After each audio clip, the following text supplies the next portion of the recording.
Hello, good evening. कैसे हैं आप लोग सभी लोग? क्या एकदम बढ़िया हैं, एकदम अच्छे हैं, एकदम शानदार हैं? तो चलिए फिर शुरुआत करते हैं हम लोग आज की क्लास। यहाँ से जैसा आप लोगों को पता है कि मैं आप लोगों को पढ़ा रहा था यहाँ पर मीडियन के बारे में, और मीडियन का यहाँ तक का क्वेश्चन मैं आप लोगों को कल की क्लास में करवा चुका था, अगर आप लोगों को याद हो तो चलिए थोड़ा सा हम लोग आगे से आज की क्लास की शुरुआत करते हैं। क्वेश्चन नंबर 8 के बाद 9 नंबर से 9 नंबर क्वेश्चन हमारे सामने ये रहा। ये सीधा सीधा अपने पास क्वेश्चन है, आप लोग आंसर बताइए क्वेश्चन नंबर 9 का। Good evening, good evening, good evening, good evening. मैं भी एकदम अच्छा हूं, एकदम शानदार हूं, आपको पढ़ाने के लिए आ गया हूं। चलिए कीजिए।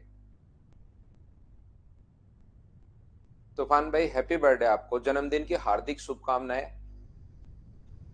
चलिए मुझे एक बात बताइए, आप लोग ये समझने की कोशिश करो और मुझे आंसर बताइए इसके लिए, क्वेश्चन नंबर 9 के लिए सभी लोग।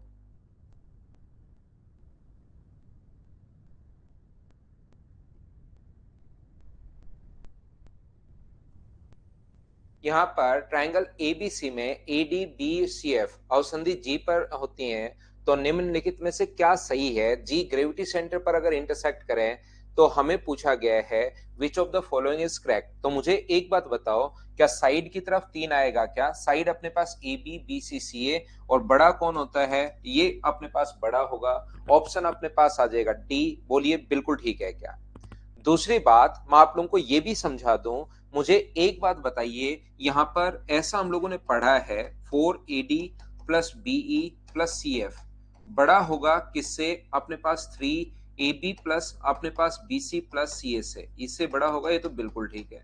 अगर दोनों तरफ मैं दो का भाग दे दूं, अगर दोनों तरफ मैं दो से डिवाइड कर दूं, यहां दो से डिवाइड करोगे तो अपने पास AD प्लस बीई प्लस अपने पास CF है। यहां दो से डिवाइड करोगे तो अपने पास 1.5, अपने पास यहां पर AB प्लस BC प्लस अपने पास CA है।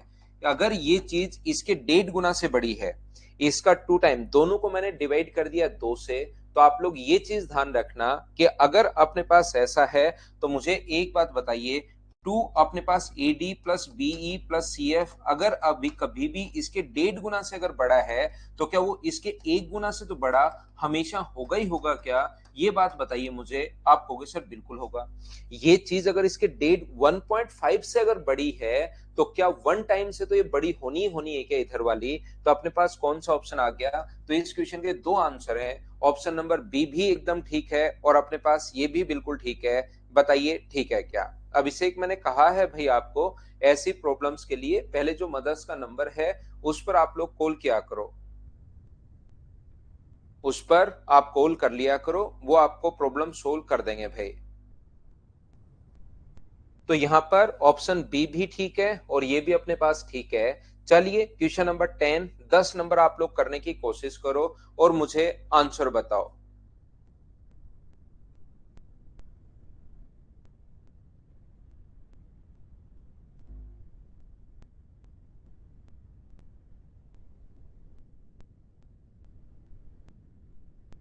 डी डी वो अपने पास आपके कोई बड़े भाई से अगर बड़ा है, तो वो आपसे तो बड़ा होगा ही होगा भाई, ध्यान रखना। किसी चीज के 1.5 गुना से अगर बड़ा है कोई चीज, तो 1.5 गुना अगर हटा दोगे तो उससे भी बड़ा होगा ही होगा। ऐसे है वो। यहाँ पर इसने लिखा है, निम्नलिखित कथनों पर विचार कीजिए। The perimeter of a triangle is greater than the sum of its 3 median. बिल्कुल सही बोल रहा है, ये इसने सही लाइन बोली है। In any triangle ABC, if D is the any point on BC, then AB plus BC plus CA greater than twice of AD। यहाँ पर कोई भी मीडियन नहीं बोल रहा है, वो ये कह रहा है कि इस पर कोई पॉइंट है AD।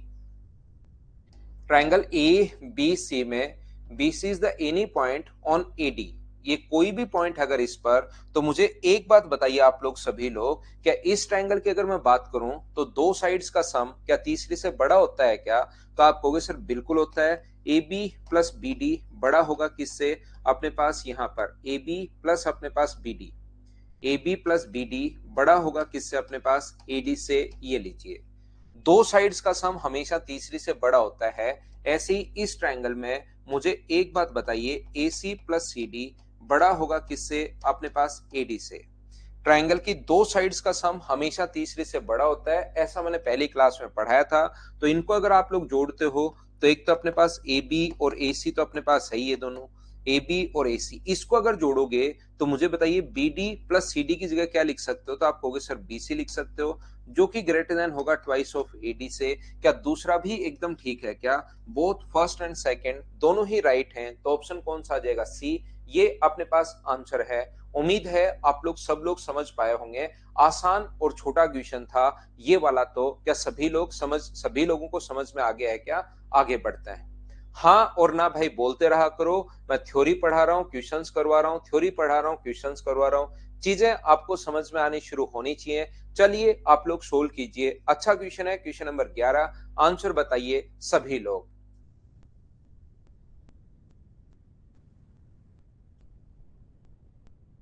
अगला क्वेश्चन, आप लोग थोड़ी थ्योरी पढ़ा करो, फिर अपने पास क्वेश्चंस होने शुरू हो जाएंगे। वो तो ललित आपका नोटिफिकेशन आने के बाद ही पता लगेगा भाई, वो तो जब आपके पास नोटिफिकेशन आएगा उसके बाद ही आपको पता लगेगा। थ्योरी पढ़िए, क्वेश्चंस कीजिए, फिर थ्योरी पढ़िए, फिर क्वेश्चंस कीजिए, ऐसे चलते रहो।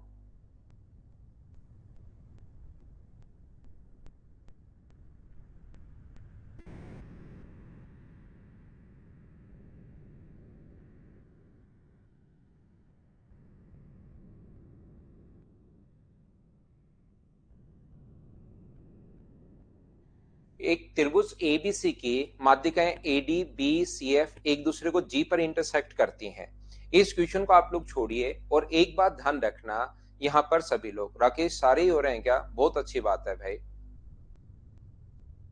ठीक है विक्की। यहाँ पर मैं आपको बताने की कोशिश ये कर रहा हूं, एक ट्रायंगल ए बी और सी, ध्यान से समझना सभी लोग। एक ट्रायंगल अपने पास ए बी और सी, ए है, बी है और अपने पास सी है। एक ट्रायंगल ए बी सी में A D be C F एक दूसरे को केंद्रक जी पर प्रतिच्छेद करते हैं, बिल्कुल ठीक है।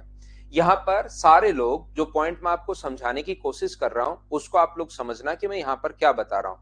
क्वेश्चन मैं आपको बाद में समझाऊंगा, ये चीज बाद में भी कभी आपके काम में आ सकती है, इस पर बेस्ड कोई नया क्वेश्चन भी बन सकता है, इस चीज को आप लोग ध्यान रखना। अगर कभी भी अपने पास मिड पॉइंट को मिलाने वाली लाइन है, ये आप लोगों का जब मैं सिमिलैरिटी पढ़ाऊंगा उस टाइम तो मैं प्रूव करके भी बताऊंगा, लेकिन याद रखना, अभी ध्यान रखना, मिड पॉइंट को मिलाने वाली लाइन तीसरी से आधी और उसके पैरेलल होती है। मिड पॉइंट को मिलाने वाली जो लाइन होती है वो तीसरी लाइन से आधी और उसके पैरेलल भी होगी, ध्यान रखना। ये रेशियो अगर 1:1 है तो आप लोग अब कितनी भी लाइन खींचिए, प्रत्येक को, क्योंकि ये लाइन पैरेलल है और पैरेलल होते ही दोनों के दोनों ट्रायंगल सिमिलर होंगे, तो ये मिड पॉइंट रेशियो 1:1 है। तो कितनी भी लाइन खींचो सभी का रेशियो हमेशा 1:1 होगा। इस चीज को आप लोग ध्यान रखना, चाहे कोई भी लाइन खींचो, चाहे मीडियन हो चाहे कोई दूसरी लाइन हो, अगर ए से इसको आप लोग मिलाते हो तो प्रत्येक, क्योंकि मिड पॉइंट को मिलाने वाली लाइन पैरेलल होती है और लाइन अगर पैरेलल है तो दोनों के दोनों ट्रायंगल फिर सिमिलर हो जाता है और सिमिलर ट्रायंगल की भुजाएं समान अनुपात में होती हैं। अगर आपको ये चीजें पता है तो बहुत अच्छी बात है, नहीं पता तो अब याद कर लो, नहीं पता तो इस चीज को अब आप लोग याद कर लीजिए। तो ये है त्रिभुज ए बी सी की माध्यिकाएं A D be C F एक दूसरे को जी पर प्रतिच्छेद करती हैं। एक ट्रायंगल ए बी और सी की जो माध्यिकाएं हैं, ध्यान से समझने की कोशिश करना। ये है अपने पास ट्रायंगल ए बी और सी, इसकी तीनों जो मीडियन है, ध्यान से सुनना, अच्छे से समझना। इसकी एक मीडियन है अपने पास ए डी, दूसरी मीडियन जो मिड पॉइंट पर आकर मिले, दूसरी मीडियन है अपने पास बीई और तीसरी मीडियन है अपने पास सी एफ। और एक ट्रायंगल की तीनों मीडियंस जिस पॉइंट पर इंटरसेक्ट करती हैं उसको बोलते हैं ग्रेविटी सेंटर या गुरुत्व केंद्र, और ऐसा इसने कहा है कि जी पर इंटरसेक्ट कर रही हैं। एडी एफ ही एक दूसरे को एच पर, यहां पर इसने कहा है एडी और एफ ही एक दूसरे को एच पर मिलती हैं। ये लीजिए, ये जो अपने पास है यहां पर पॉइंट, ये अपने पास एच है, एक दूसरे को एच पर अगर मिलती हैं, बिल्कुल ठीक है। यदि त्रिभुज एफ जी एच का क्षेत्रफल 4 हो तो त्रिभुज ए बी सी का क्षेत्रफल आप लोग बताइए। प्रत्येक बच्चा, आंसर बिल्कुल सही है भाई सभी बच्चों का, लेकिन फिर भी आप लोग ध्यान से समझने की कोशिश करना कि मैं यहां पर क्या बता रहा हूं। पहला पॉइंट जो मैं आपको समझाने की कोशिश कर रहा हूं, याद रखना, अपने पास ग्रेविटी सेंटर जो होता है गुरुत्व केंद्र माध्यिका को 2:1 में बांटता है। तो यहां से यहां तक, ये यहां तक, ये अगर 2 होगा तो नीचे वाला कितना होगा, तो नीचे वाला अपने पास होगा 1, यानी टोटल मीडियन की लेंथ होगी 3। और ये क्योंकि एफ भी मिड पॉइंट है और ई भी मिड पॉइंट है, तो मैं आपको बता चुका हूं कि मिड पॉइंट को मिलाने वाली जो लाइन है, कोई भी लाइन खींचो उसको 1:1 में बांटेगी। तो टोटल अपने पास 2 और 1 3 अगर है, तो ये वाला भी अपने पास 1.5 होगा यहां से यहां तक। ये जो लाइन है इसकी मैं बात कर रहा हूं, ए से एच तक 1.5 होगा, और ये नीचे वाला भी अपने पास कितना होगा, 1.5 होगा, ये लीजिए। तो मुझे बताओ, ए से एच और एच से जी का रेशियो अगर मैं बनाना चाहूं, ए से एच और एच से जी का रेशियो अगर मैं बनाना चाहूं, तो ये टोटल तो यहां तक अपने पास 2 है, और ए से एच तक अगर 1.5 है, तो क्या ऊपर वाला एच से जी तक, ये देखिए टोटल अपने पास 2 था, ये रहा 2 है, ऊपर वाला 1.5 अगर है, तो नीचे वाला क्या 0.5 बचेगा क्या, आप कहोगे बिल्कुल। या नीचे से सोच लो, ये यहां तक 1.5 है, ये अपने पास 1 है, 1.5 में से 1 घटाओगे तो 0.5, तो इन दोनों का रेशियो 3:1। एक बार क्वेश्चन में यही पूछा हुआ है कि इनका रेशियो आप लोग बताइए, तो 3:1 कहां से, कैसे और क्यों आ गया, ये बात आप लोग प्रत्येक बच्चा बताओ कि सबसे पहले आप लोगों को समझ में आई है क्या। हाँ और ना मुझे भाई बताते रहो, फिर हम लोग आगे बढ़ते रहेंगे। एच और एन बोलिए, क्या 3:1 सभी लोग समझ पाए हो क्या, उसके बाद ही मैं आगे बढ़ता हूं। क्वेश्चन समझाना कोई बड़ी चीज नहीं है, वो मैं समझा दूंगा।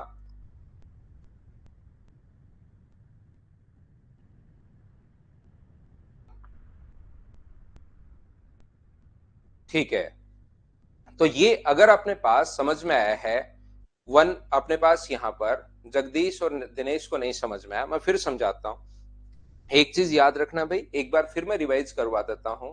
यहां पर अपने पास मिड पॉइंट को अगर, और मीडियन मिड पॉइंट पर आखिरी मिलती है, मिड पॉइंट पर अगर कभी भी है, तो ये रेशियो 1:1 होगा। तो इधर से कोई भी लाइन खींचो, वो हमेशा मिड पॉइंट पर ही काटती है, सिमिलरिटी से आता है, याद रखना। मिड पॉइंट अगर है तो, और पैरेलल लाइन अगर खींच रहे हो तो 1:1 में ही काटेगा। इस चीज को आप लोग ध्यान रखना। एक बार फिर समझा देता हूं, जो बच्चा नहीं समझ पाया, कोई जरूरी नहीं कि एक बार में आप लोग समझ पाओ, लेकिन कोशिश करना कि दूसरी बार में आपको 100% ही समझ में आ जाए। एक ट्रायंगल है ए, बी और सी, क्योंकि यहां पर इसने कहा है ए डी बी और सी एफ मीडियन है, ए डी बी ई अपने पास यहां पर, और सी एफ मीडियन है, बी ई और सी एफ ये मीडियन है, मतलब मिड पॉइंट पर आकर मिलेगा। ये लीजिए, ये भी अपने पास सी एफ भी मीडियन है, मीडियन हमेशा मिड पॉइंट पर आकर मिलता है, ये भी मीडियन है, और ये भी अपने पास मीडियन है। ये लीजिए यहां पर ए डी, इसको अगर आप लोग मिलाते हो इस साइड से अपने पास यहां पर, तो ये अपने पास बी ई हुआ, और इसको अगर मिलाते हो तो ये अपने पास सी एफ हुआ, और ये जहां पर मिलते हैं इसको बोलते हैं हम लोग ग्रेविटी सेंटर जी के नाम से। याद रखना, गुरुत्व केंद्र जो होता है वो माध्यिका को 2:1 में काटता है। फिर समझा रहा हूं, यहां से यहां तक, ये जो अपने पास है यहां तक की दूरी, ये तो अपने पास 2 है, और नीचे वाली जो डिस्टेंस है वो अपने पास 1 है। तो टोटल एडी की लेंथ, क्योंकि मुझे रेशियो ही निकालना है, तो आप लोग 3 मान सकते हो, 3 मान सकते हो, 2 ऊपर वाली 1 नीचे वाली।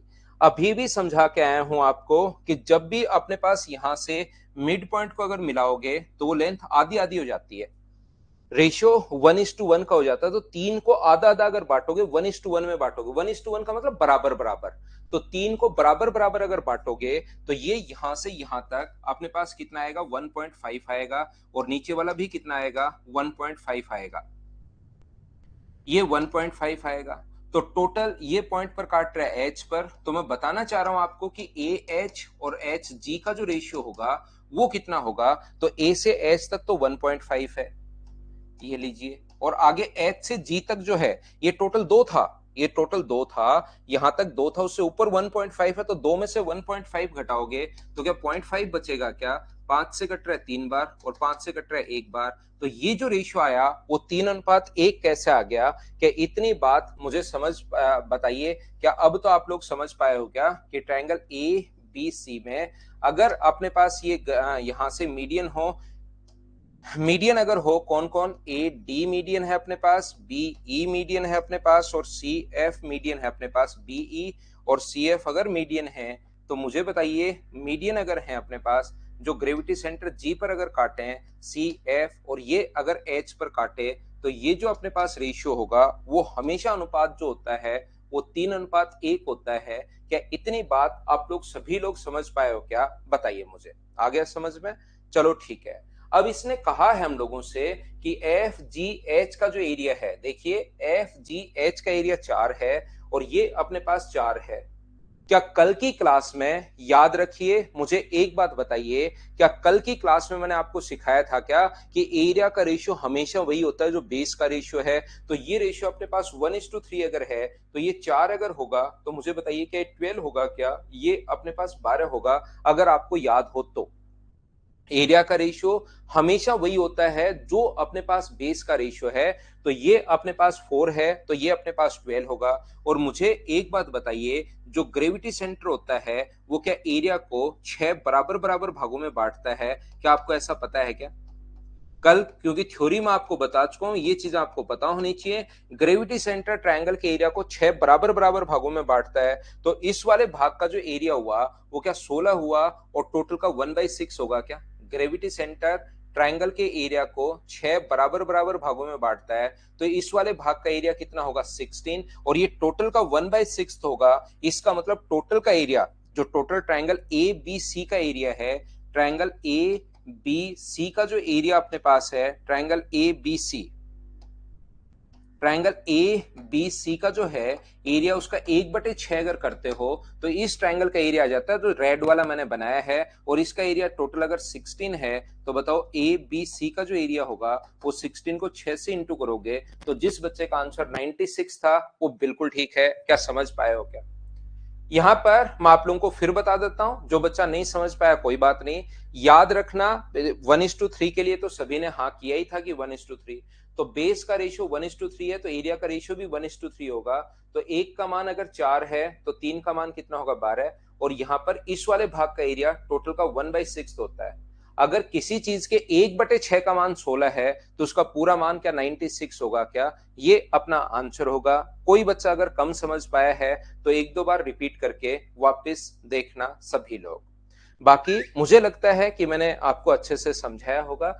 नेक्स्ट क्वेश्चन हमारी स्क्रीन पर ये रहा, चलिए आप लोग सोल्व करने की कोशिश कीजिए। क्वेश्चन नंबर 12 समझ गए? बहुत अच्छी बात है भाई।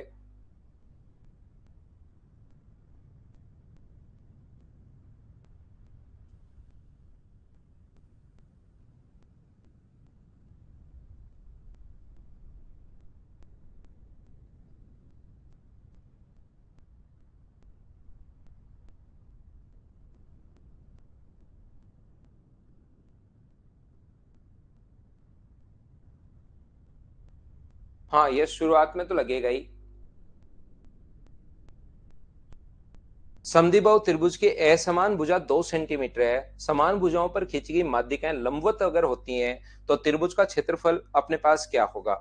यहां पर अपने पास ये जो ट्रायंगल है ए बी और सी, ध्यान से सुनना आप लोग, इसका एरिया हम लोगों से पूछा है। याद रखना, समद्विबाहु त्रिभुज की असमान भुजा, an unequal side of an isosceles triangle is 2 centimetre, median turn from on equal sides are perpendicular, find the area of the triangle.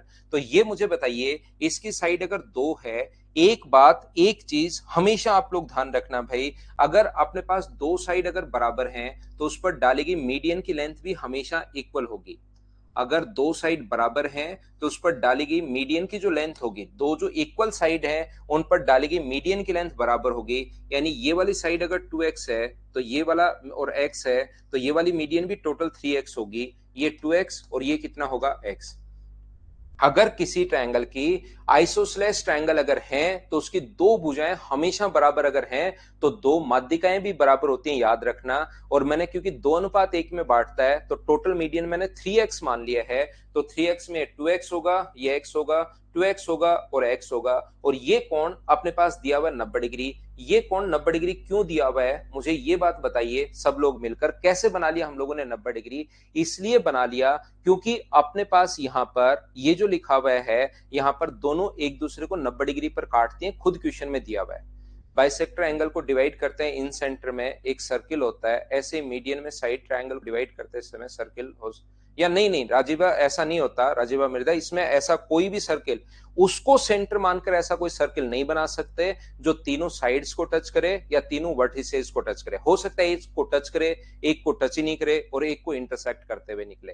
तो ऐसा कोई भी हम लोग यहाँ पर नहीं बना सकते, ध्यान रखना। वो इन सेंटर से हम लोग बना सकते हैं, इससे ऐसा कोई सर्किल आप लोग ड्रॉ नहीं कर सकते, नहीं कर सकते, नहीं कर सकते।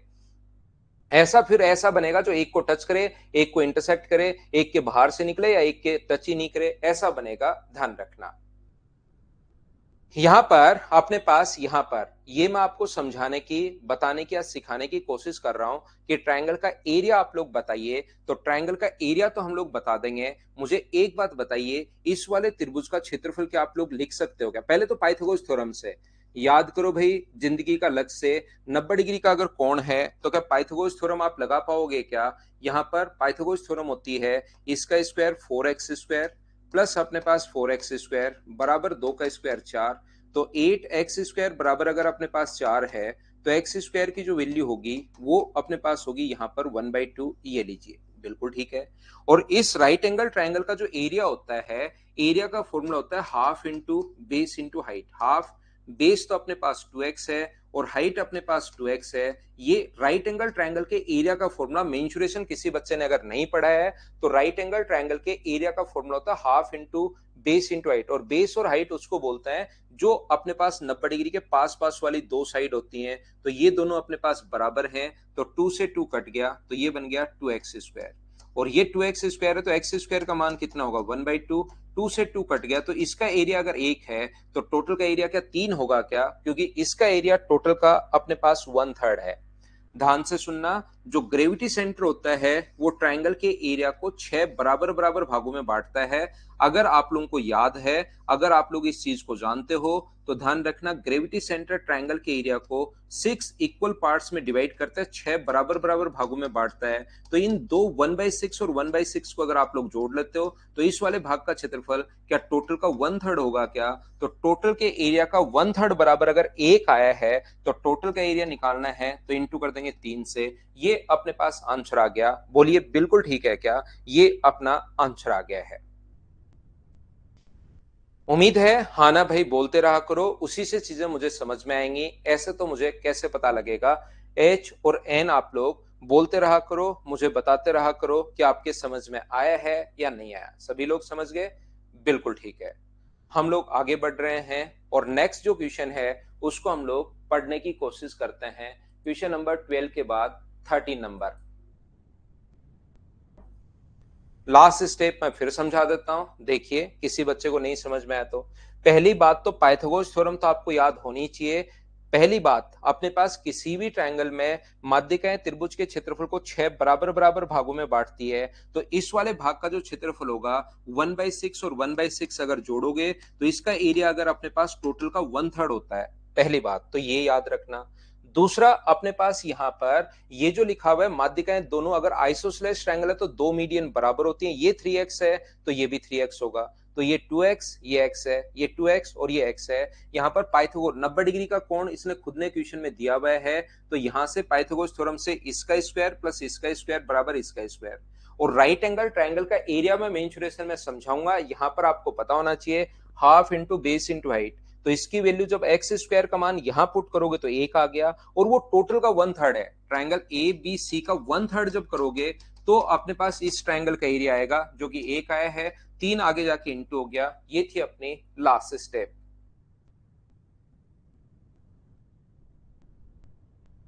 शुभम सिंह, अनइक्वल साइड दी हुई है, an unequal sides of isosceles triangle, उसमें दो साइड बराबर होती हैं और एक साइड बराबर नहीं होती, वो हम लोगों को यहां पर गिवन है। नेक्स्ट क्वेश्चन, क्वेश्चन नंबर 13 आप लोग करने की कोशिश करो और मुझे आंसर बताइए।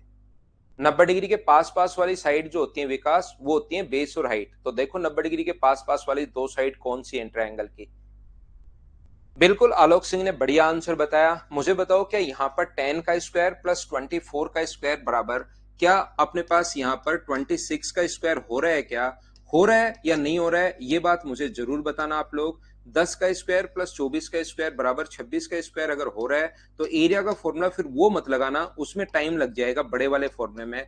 फिर आप लोग ये लगाना, ये ज्यादा ठीक है, इसमें अपना टाइम बचता है। क्या सर मुझे अगर ध्यान नहीं रहा और गलती से अगर मैं वो फॉर्मूला लगा लूं तो आंसर आएगा या नहीं आएगा? 100% आंसर आएगा भाई, चाहे इससे सोल्व कर लो चाहे उससे सोल्व कर लो। तो आप लोगों को जब दोनों से ही आंसर आना है तो क्यों ना उससे किया जाए जिससे अपने पास टाइम कम लगता है। तो ये है क्वेश्चन नंबर अपने पास 13। इसका आंसर मुझे उम्मीद है आप लोग सभी बच्चे खुद से ही आसानी से आप लोग कर लोगे। क्या ये थ्योरी आप लोग पढ़िए, थ्योरी अगर पढ़ लोगे तो सारे क्वेश्चंस लगभग 90% क्वेश्चंस आप मुझसे पहले करना शुरू कर दोगे, और यही क्वेश्चन नहीं नए क्वेश्चंस आप लोग खुद कर पाओगे। लेकिन थ्योरी तो भाई आप लोगों को पढ़नी पड़ेगी। थ्योरी कंप्लीट, आपको थ्योरी पहले थ्योरी पढ़ो फिर क्वेश्चंस करो। क्वेश्चन कोई नहीं समझ में आए सॉल्यूशन देख लो अपने पास यहां से क्लास से, और फिर वापस से थ्योरी पढ़िए। ऐसा आप लोग चलते रहो। फिर थ्योरी क्वेश्चंस करने के बाद एक बार थ्योरी वापस से पढ़ो, बहुत सारी चीजें आपको नई याद होंगी। थ्योरी पढ़ो, क्वेश्चंस करो, थ्योरी पढ़ो, और इस टाइम नेक्स्ट क्वेश्चन करो। क्वेश्चन नंबर 14 आप लोग करने की कोशिश कीजिए सभी लोग। हाँ बिल्कुल शिवा सिंगल, बिल्कुल सही बोल रहे हो आप।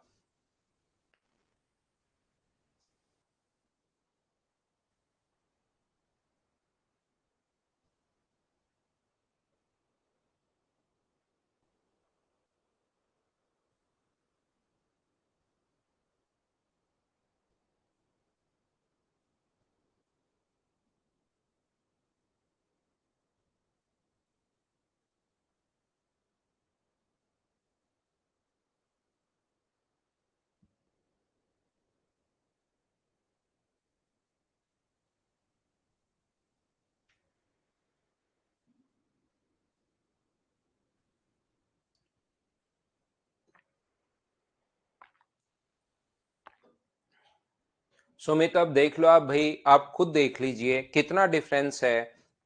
आप लोग, आपको बिल्कुल समझ में नहीं आ रहा है, एक बच्चे को पूरा सब कुछ समझ में आ रहा है।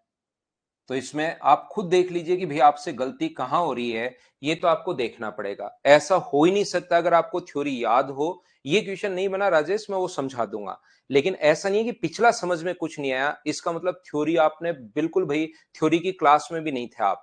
ये मैं 100% बता रहा हूं पांडे साहब, आपको आपको खुद के प्रति ईमानदार रहना पड़ेगा भाई अगर सिलेक्शन चाहते हो तो। या एडमिशन लेके सिर्फ पेरेंट्स को ही दिखाना है कि भाई मैंने एडमिशन तो ले रखा है, किस्मत मेरी खराब है इसके कारण मेरा सिलेक्शन नहीं हुआ, तो वो अलग बात है। लेकिन रियल में ध्यान रखना कि आप खुद देख लीजिए।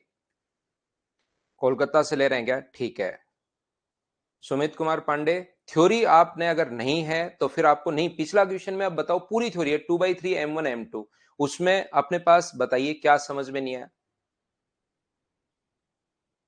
थ्योरी को समझना नहीं आनंद, थ्योरी को तो याद करना है मेरे भाई। यहां पर थ्योरी बार बार आपको पढ़नी पड़ेगी, नहीं तो आपके समझ में बिल्कुल मैं आपको समझा नहीं पाऊंगा। एक 13 है, एक 9 है, एक 10 है। जी अगर इसका ग्रेविटी सेंटर अगर है तो मुझे एक बात बताइए, क्या आप लोग यहां से यहां तक इसको आगे बढ़ाएं तो क्या वो मिड पॉइंट पर आकर मिलेगा क्या? और वो आकर मिला मान लो डी पर। अगर एजी को मिलाकर आगे बढ़ाओगे तो वो अपने पास डी पर आकर मिला। ये भी 5 है, ये भी अपने पास 5 है। और क्या इसी ट्रायंगल में आप लोग अपोलोनियम थ्योरम लगा दीजिए।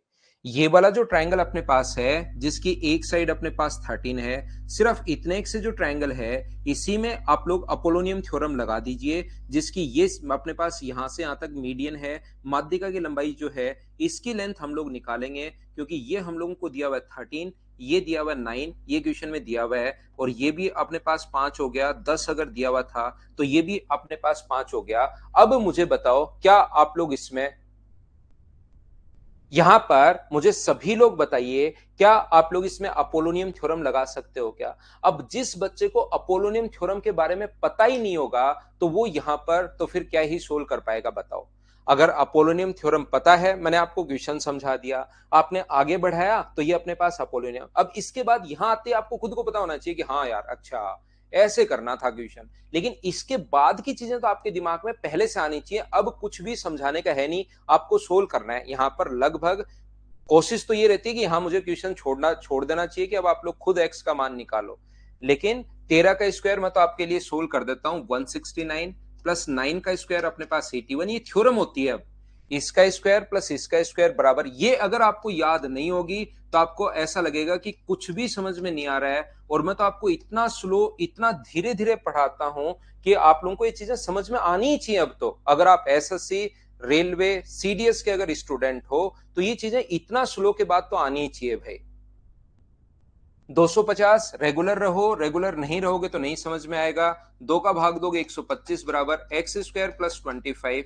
एक्स स्क्वायर का जो मान होगा वो अपने पास होगा 100, तो एक्स की वैल्यू कितनी होगी 10। एक एक चीज मैं आपको समझाते हुए जा रहा हूं। ये अगर 10 है तो रेशियो होता है 2:1। ये अगर 10 है तो ये ऊपर वाला क्या 20 होगा क्या, क्योंकि अनुपात जो होता है वो 2:1 होता है। एक का मान 10 आ गया है, 2 की वैल्यू पूछी है, तो ये अपने पास आंसर आ गया 20। बोलिए सब लोग समझ पा रहे हो क्या, बताओ भाई।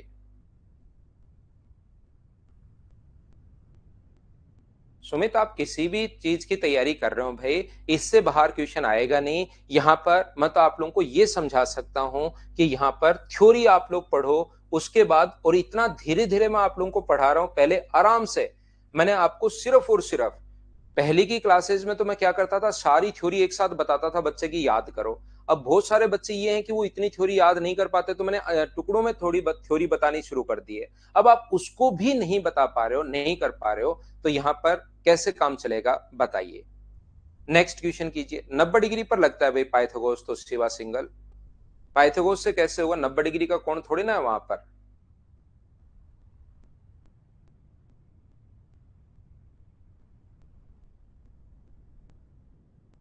ये तो विश्वा ग्रेविटी सेंटर से होकर कोई लाइन अगर जाती है तो मिड मिड पॉइंट पर ही मिलती है, ऐसा हम लोगों ने क्लास में प्रूव किया है। ये जो चीज है ये क्लास में हम लोगों ने प्रूव किया है कि मिड पॉइंट से अगर जाएगी तो अपने पास ग्रेविटी सेंटर से अगर जाएगी तो वो सामने जाकर मिड पॉइंट पर ही मिलेगी।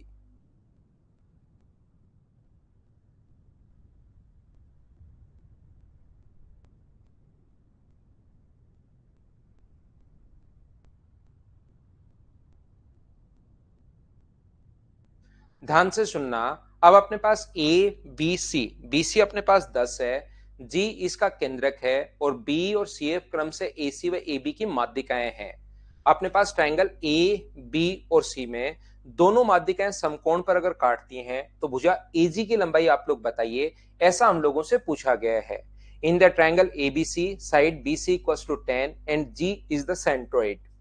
ये कोई भी ट्रायंगल अपने पास ए बी और सी, कोशिश करना समझने की आप लोग, ये कोई भी ट्रायंगल है ए बी और सी। देखिए कितना आसान क्वेश्चन है ये। बी सी अपने पास 10 है और जी इसका ग्रेविटी सेंटर है। बी ई और सी एफ क्रम से ए सी व ए बी पर माध्यिकाएं हैं और दोनों समकोण पर काटती हैं। यहां पर अपने पास B E and C F are median to the side A C and A B respectively if B E and C F intersect at right angle.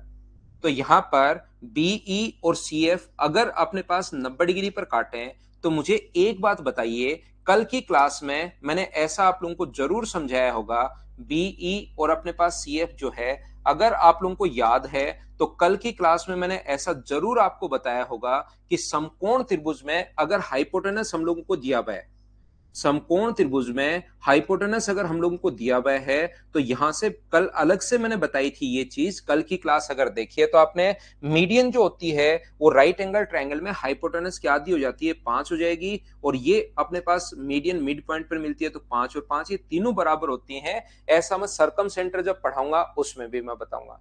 Sumit आप थोड़ा सा ध्यान से समझिए भी, यहाँ ए बी और ए सी के बारे में बात ही नहीं कर रहा, वो तो अलग से मैंने अलग राइट एंगल पर काटे तो ये रिजल्ट तो होता है। A B square plus A C square बराबर 5/5 बी सी स्क्वायर, ये रिजल्ट तो अपने पास है ही है। और वो भी आपने गलत लिखा, शायद 5/4 लिख दिया भाई। लेकिन मैं कहना यहां पर ये चाह रहा हूं कि जब आपको भुजा एजी की लंबाई अगर पूछे, जी ग्रेविटी सेंटर है, तो एजी की लंबाई अगर पूछे तो क्या अपने पास यहां से जी से डी तक, क्या ये भी ग्रेविटी यहां से यहां तक मीडियन ही होगी क्या, क्योंकि मिड पॉइंट पर मिलती है, पूरी भी मीडियन है, इस ट्रायंगल की भी ये मीडियन ही है, तो इस ट्रायंगल की मीडियन अगर है और राइट एंगल अगर है तो ये भी 5 होगा अपने पास। ये अगर 5 है तो इसकी लेंथ क्या 10 होगी क्या 10 होगी। बी अपने पास आंसर आ गया, बताइए बिल्कुल ठीक है क्या। तो ये जो चीजें हैं ये आप लोगों की क्लियर होनी चाहिए, इस टाइप से क्वेश्चंस आप लोगों से होने चाहिए, उम्मीद है सब बच्चे इस चीज को समझ पाए होंगे। बोलिए बिल्कुल ठीक है क्या? आंसर आ गया बिल्कुल, ट्रिपल एच भाई बिल्कुल ठीक है।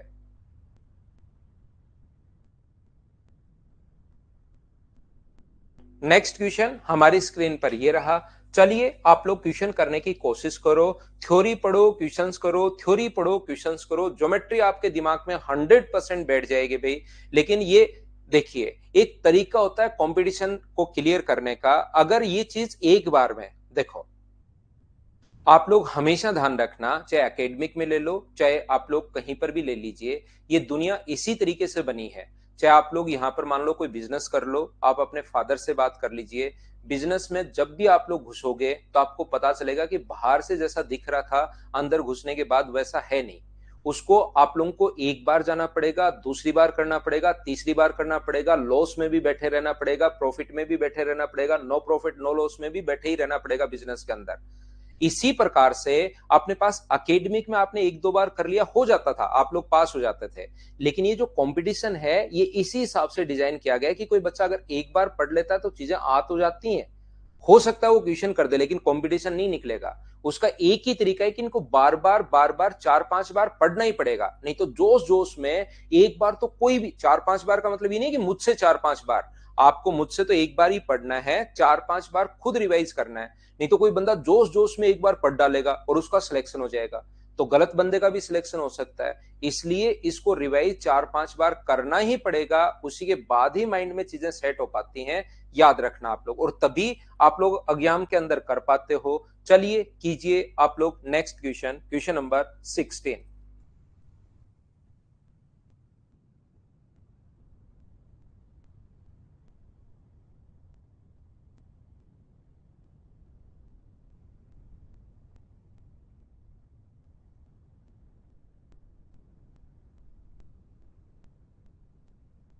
नहीं नहीं भाई, इनको अलग अलग ही डालेंगे हम लोग, इनको अलग अलग फाइल वाइज ही हम लोग डालेंगे। अब की बार इसी टाइप से कीजिए आप लोग, क्योंकि एक साथ फिर थ्योरी फिर क्वेश्चंस करवाना फिर वो अलग अलग हो जाता है। अब हम लोग इसी टाइप से इसको करते हैं कि अलग अलग ही डालें इसकी थ्योरी और क्वेश्चंस। यहां पर देखिए, ट्रायंगल पी क्यू आर में जी केंद्रक है, G is the centroid of triangle P Q R, Q T and P C intersect at right angle, बिल्कुल ठीक है। एक ट्रायंगल पी क्यू आर में ध्यान से समझना, ये अपने पास ट्रायंगल है पी क्यू और आर।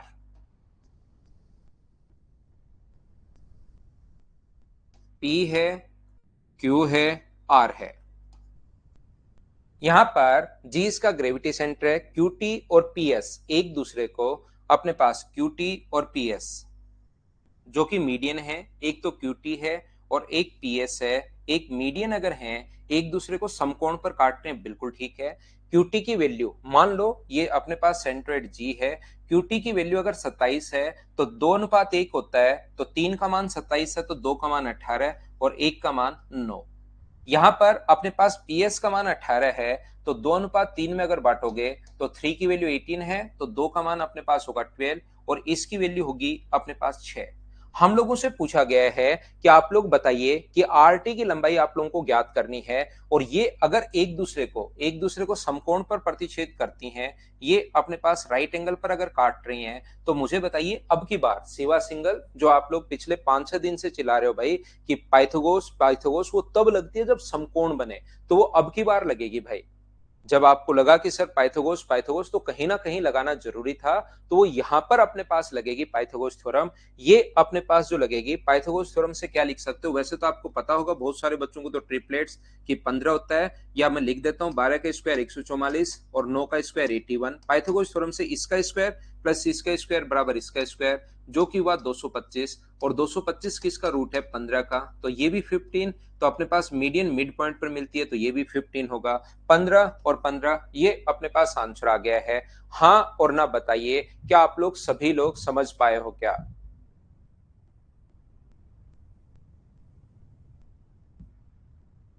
उम्मीद है आप लोग सब लोग समझ पाए होंगे इस चीज को। ये था अपने पास क्वेश्चन नंबर 16, ये थी अपने पास फाइल नंबर 3। मैं टोटल, अगर आप लोगों को याद हो अभी तक, देखिए ये पॉइंट शुरुआत में एक चीज आप लोग याद रखना। मान लो कोई भी बुक है, आपको लगता है कि सर मुझे इंग्लिश नहीं आ रही, शुरुआत हर चीज की टफ होती है, ऐसा ही बनी है प्रकृति। शुरुआत जो होती है हर चीज के लिए अपने पास टफ है, ये चीज आप लोग ध्यान रखना। आसान कोई चीज अपने पास है नहीं। मान लीजिए आप लोगों को वन वर्ड याद करने हैं, और वन वर्ड याद करने हैं आप लोगों को, मान लीजिए 1200 वन वर्ड याद करने इंग्लिश में। तो ध्यान रखना, वन वर्ड याद करते टाइम जो वन वर्ड आपको पहले 200 वन वर्ड में याद करने में जितना टाइम, जितना जोर, जितना आपका दिमाग परेशान होगा, उससे उतना ही टाइम अगले 1000 वन वर्ड में होगा। 1000 वन वर्ड में हो सकता है इससे कम ही आप परेशान हो। तो शुरुआत के 50 याद नहीं होते, फिर भूल जाओगे, फिर 200 तक याद करना बड़ा मुश्किल होगा। लेकिन अगर एक बार आपने अपने मन को, अपने दिमाग को, खुद को अगर स्थिर करके 200 याद कर लिए, मान लो 7 दिन में याद कर लिए 200, तो अगले 1000 भी आपको 7 दिन में ही याद होने हैं। ये चीज आप लोग ध्यान रखना। इसी कोई भी सब्जेक्ट ले लो, आप लोग याद रखना। ऐसे ही मैथ्स में टोटल अपने पास ज्योमेट्री में मान लो 150 पॉइंट हैं, और जैसे ही मैं 40 या 50 पॉइंट में आप लोगों को पढ़ा दूंगा, 50 के बाद आगे वाली चीजें धीरे धीरे धीरे धीरे आप लोगों को बहुत आसान लगनी शुरू हो जाएंगी।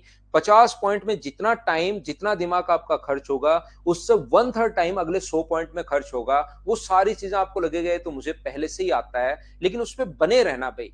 छोड़कर भागने वालों के लिए ये अपने पास जो गवर्नमेंट जॉब है वो नहीं है कि थोड़ी सी प्रॉब्लम आई और छोड़कर भाग गए। उनके लिए तो कोई चीज नहीं है, ध्यान रखना। अगर आप लोग मैदान छोड़ते हो तो छोड़कर भागना नहीं है। अभी तक 7 पॉइंट मैंने पहले बताए थे, 12 पॉइंट बाद में और बताए थे, 13 पॉइंट्स बाद में 3 पॉइंट आपको बता चुका हूं, और अभी तक मैं टोटल 32 पॉइंट्स आप लोगों को पढ़ा चुका हूं, और उन पर बेस जो है बहुत सारे क्वेश्चंस मैं आपको करवा चुका हूं। मेरे साथ साथ ये 150 पॉइंट आप लोग कर लीजिए।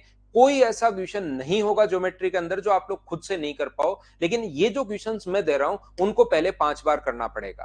पहले जो क्वेश्चंस मैं प्रोवाइड करवा रहा हूं उनको 5 बार कीजिए, फिर कोई क्वेश्चन करो आपसे खुद से होना शुरू होगा। यहां पर तो देखिए आप लोग, चलिए मैं आगे आप लोगों को बताता हूं, समझाने की कोशिश करता हूं। देखिए नेक्स्ट पॉइंट मैं आप लोगों को पढ़ाता हूं, 4 नंबर पॉइंट। 4 नंबर पॉइंट में हम लोग सीखते हैं यहां पर क्या है, देखिए। और 4 नंबर पॉइंट जो हम लोग पढ़ने की कोशिश करेंगे वो पढ़ेंगे हम लोग point number 4, altitudes of a triangle.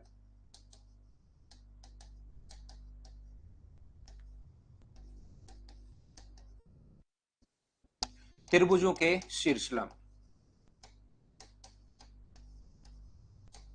चलिए इसको अब हम लोग सीखते हैं अच्छे से। त्रिभुजों के शीर्षलंब, जैसा आप लोगों को पता है, वही जो अपने पास 10-12 पॉइंट हैं, एक बार आपको पढ़ने में ज्यादा लगेगा कि इसके बाद अच्छा ये पॉइंट, इसके बाद ये पॉइंट, इसके बाद ये पॉइंट, सर ये तो ज्यादा हो रहा है। लेकिन लास्ट में मैं वापस वो 12 या 13 पॉइंट वापस, या 10 पॉइंट जितने भी हैं वो वापस मैं रिवाइज करवा दूंगा। तो आपको लगेगा कि हाँ यार ये तो चीज आसान है, और फिर उन पर बेस्ड मैं क्वेश्चंस करवा दूंगा, तो चीजें आप लोगों को और समझ में आएगी। ठीक है ना। तो चलिए हम लोग शुरुआत करते हैं। एल्टीट्यूड्स के बारे में हम लोग पढ़ेंगे, त्रिभुजों के शीर्षलंब के बारे में पढ़ेंगे, और इसके जितने भी पॉइंट हैं वो सारे के सारे पॉइंट मैं आपको समझाने की कोशिश करता हूं। एक ट्रायंगल अपने पास है ए, बी और सी। अब आप लोग ध्यान रखना भाई, यहां पर एक चीज याद रखना, ये जो 4 सेंटेंस अपने पास होते हैं, ये आज की क्लास में और फिर कल की क्लास में और परसों की क्लास तक अपने पास खत्म हो जाएगा, और चारों सेंटेंस को मैं मिक्स करके वापस पढ़ाऊंगा।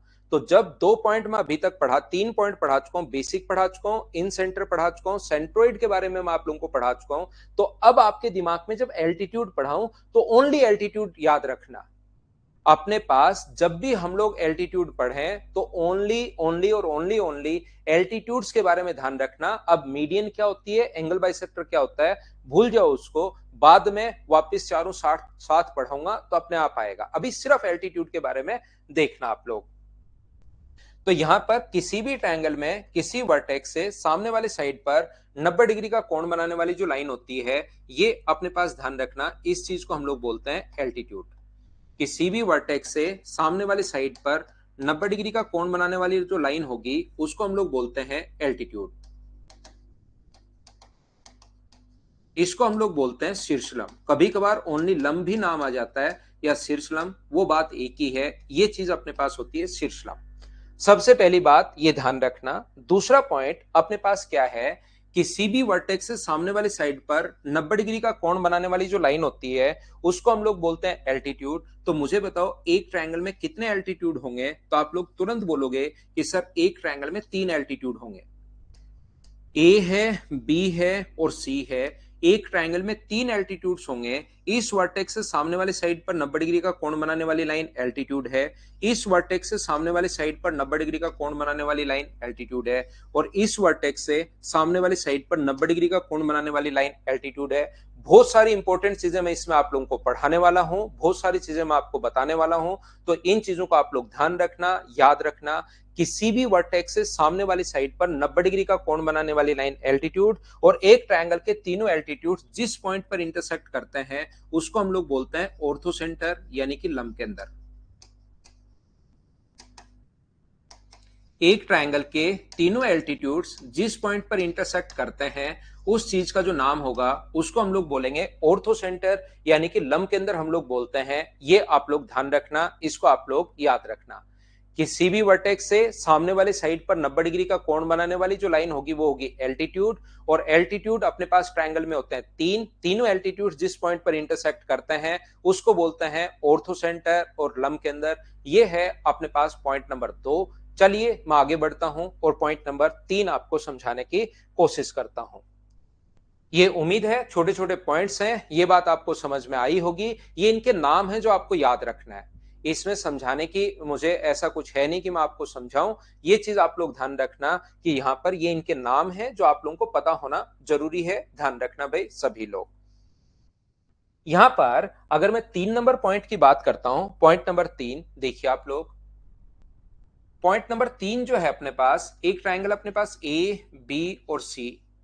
ध्यान से सुनना, सीखने की कोशिश करना आप लोग। एक ट्रायंगल अपने पास ए है, बी है और सी है। इस वर्टेक्स से सामने वाले साइड पर 90 डिग्री का कोण बनाने वाली लाइन एडी जो है वो अपने पास एल्टीट्यूड होगा। मान लीजिए एडी एल्टीट्यूड है। इस वर्टेक्स से सामने वाली साइड पर 90 डिग्री का कोण बनाने वाली लाइन बीई जो है वो एल्टीट्यूड है। और इस वर्टेक्स से सामने वाली साइड पर 90 डिग्री का कोण बनाने वाली जो लाइन है सी एफ जो है वो अपने पास एल्टीट्यूड है। और एल्टीट्यूड जहां पर मिलते हैं उसको बोलते हैं हम लोग ऑर्थो सेंटर। मैं क्या समझाने की कोशिश कर रहा हूं? मैं आपको यह बताने की कोशिश कर रहा हूं एक ट्रायंगल, बार बार मैं बोलूंगा एक ही चीज बार बार मैं बोलता रहता हूं और एक स्टेप आगे बढ़ जाता हूं, जिससे चीजें एक दूसरे से रिलेट करके पढ़ाने में थोड़ा सा ठीक रहता है। अपने पास मान लो इस वर्टेक्स से सामने वाले साइड पर 90 डिग्री का कोण बनाने वाली लाइन एल्टीट्यूड है। इस वर्टेक्स से सामने वाली साइड पर 90 डिग्री का कोण बनाने वाली लाइन एल्टीट्यूड है। और इस वर्टेक्स से सामने वाली साइड पर 90 डिग्री का कोण बनाने वाली लाइन एल्टीट्यूड है। और एक ट्रायंगल के तीनों एल्टीट्यूड जिस पॉइंट पर इंटरसेक्ट करते हैं उसको बोलते हैं हम लोग ऑर्थो सेंटर। अगर आपको समझाने के लिए मैं एक एल्टीट्यूड अगर हटा दूं तो मुझे एक चीज बताइए, एक चतुर्भुज के चारों कोणों का योग कितने डिग्री होता है? एक क्वाड्रिलेटरल के चारों एंगल्स का जो सम होता है वो अपने पास कितने डिग्री होता है? तो याद रखना, एक ट्रायंगल के चारों एंगल्स का, एक क्वाड्रिलेटरल, सॉरी ट्रायंगल नहीं, एक क्वाड्रिलेटरल के, एक चतुर्भुज के चारों कोणों का योग कितने डिग्री होता है? तो आप कहोगे सर चारों कोणों का योग होता है 360 डिग्री। एक चतुर्भुज के चारों कोणों का जो योग होता है वो कितने डिग्री होगा? 360 डिग्री। यहां पर क्यों होता है 360? 360 इसलिए होता है, हर चीज जैसे आप लोग देखो उससे पहले क्यों लगा दो आप लोग। क्यों होता है? क्योंकि इसके अंदर की तरफ दो ट्रायंगल बनते हैं। लाइन खींच दोगे तो एक ट्रायंगल 180, दूसरा ट्रायंगल भी 180, 180 और 180 दोनों को जोड़ोगे तो 360। और ये भी याद रखना, वर्टिकली अपोजिट एंगल, शीर्षाभिमुख जो कोण होते हैं वो हमेशा बराबर होता है। शीर्षाभिमुख कोण हमेशा बराबर होते हैं। Vertically opposite angle always equal होंगे, ये चीज भी आप लोग ध्यान रखना। तो मुझे एक बात बताओ, यहां पर ए, एफ, ओ और ई जो ट्रायंगल है इसके, इस चतुर्भुज के चारों कोणों का योग जो होगा वो कितने डिग्री होगा? मैं आपसे पूछना चाह रहा हूं, ये जो अपने पास चतुर्भुज बन रहा है इसके चारों कोणों का जो योग होगा वो क्या अपने पास 360 डिग्री होगा? बोलिए बिल्कुल ठीक है क्या? बिल्कुल 360 डिग्री होगा। ये भी 90 डिग्री है, ये भी अगर 90 डिग्री है तो मुझे ये बात बताइए, ये वाला 90 90 180 है तो इन दोनों का सम भी 180 होना चाहिए। इस वाले को एंगल ए अगर मैं मानूं तो ये वाला जो कोण होगा वो मुझे बताओ क्या 180 माइनस ए होगा? बताइए बिल्कुल ठीक है क्या? ये 180 माइनस ए, दो का कोण 90 और 90 अगर 180 है तो इन दोनों का सम भी अपने पास 180 होना जरूरी है, और 180 होना जरूरी है तो ये अगर ए होगा तो ये 180 माइनस ए, और वर्टिकली अपोजिट एंगल बराबर होते हैं, शीर्षाभिमुख कोण बराबर होते हैं। तो मुझे बताइए ये वाला एंगल भी क्या 180 माइनस ए हो गया है? बताइए आप लोग समझ पाए हो क्या? तो यहां पर तीसरा पॉइंट अपने पास यही है, और वो पॉइंट क्या है? एंगल बी ओ सी बराबर कितने डिग्री होगा? 180 माइनस ए होगा। ए ओ सी अगर कोई एंगल पूछेगी ए ओ सी बताइए तो वो कितने डिग्री होगा? तो वो अपने पास 180 माइनस बी होगा। और अगर कोई भी बंदा ए ओ बी पूछता है तो वो कितने डिग्री होगा? 180 माइनस सी होगा। ऑर्थो सेंटर पर बना एंगल 180 माइनस ए, 180 माइनस बी और 180 माइनस सी होता है। ये चीज आप लोगों को ध्यान रखनी है, ये चीज आप लोगों को याद रखनी है। बोलिए बिल्कुल ठीक है क्या? हाँ और ना बताइए, क्या आप लोग समझ पाए हैं क्या? ऑर्थो सेंटर पर बना एंगल 180 माइनस ए, 180 माइनस बी और 180 माइनस सी। ध्यान रखना आप लोग। चलिए हम लोग आगे बढ़ते हैं। 3 के बाद क्वेश्चन नंबर अपने पास 4 नंबर।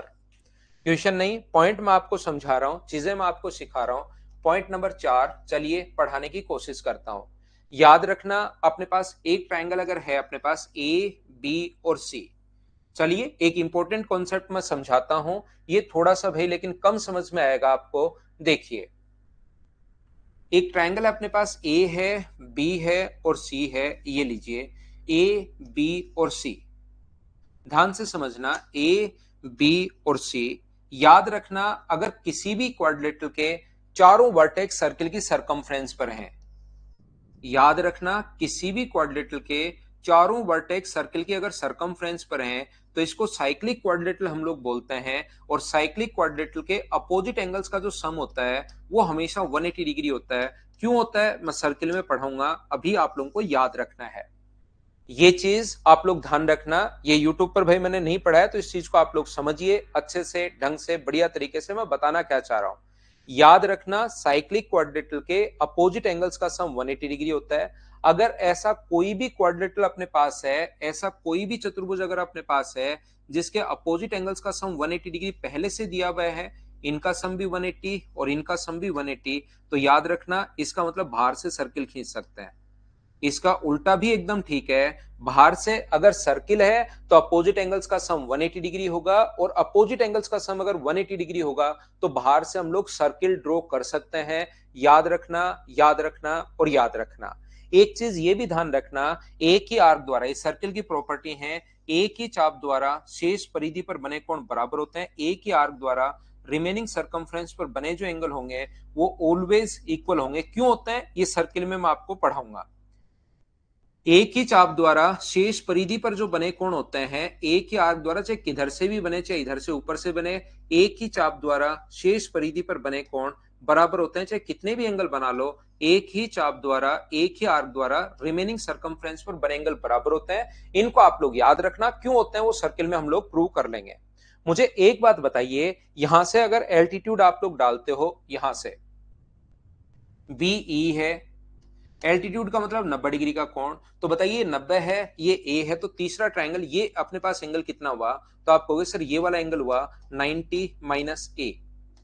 ऐसे ही मुझे बताओ, ध्यान से सुनना, ये वाला अपने पास यहां पर एल्टीट्यूड अगर डालते हो तो ये कोण अपने पास 90 डिग्री है, ये अपने पास ए है, तो ए अपने पास, इसको मैं ए मान रहा हूं, ये 90 है, तो ट्रायंगल का तीसरा एंगल ये भी कितना हुआ? तो आप कहोगे सर 90 माइनस ए, इसका मतलब ये वाला कोण और ये वाला कोण दोनों बराबर होते हैं। बोलिए ठीक है क्या? ये दोनों एंगल जो हैं अपने पास, इस ट्रायंगल की अगर बात करो 90 ए तो तीसरा एंगल 90 माइनस से, इस ट्रायंगल की बात करते हो 90 ए तो तीसरा एंगल 90 माइनस से। बोलिए बिल्कुल ठीक है क्या? हाँ और ना बताना, क्या आप लोग समझ पाए हो क्या? ना ना, नॉर्मल क्वाड्रिलेटरल का नहीं होता Rohit Kumar, only cyclic quadrilateral का होता है। नॉर्मल क्वाड्रिलेटरल का अपोजिट एंगल्स का सम नहीं होता भाई। बोलिए समझ पाए हो क्या?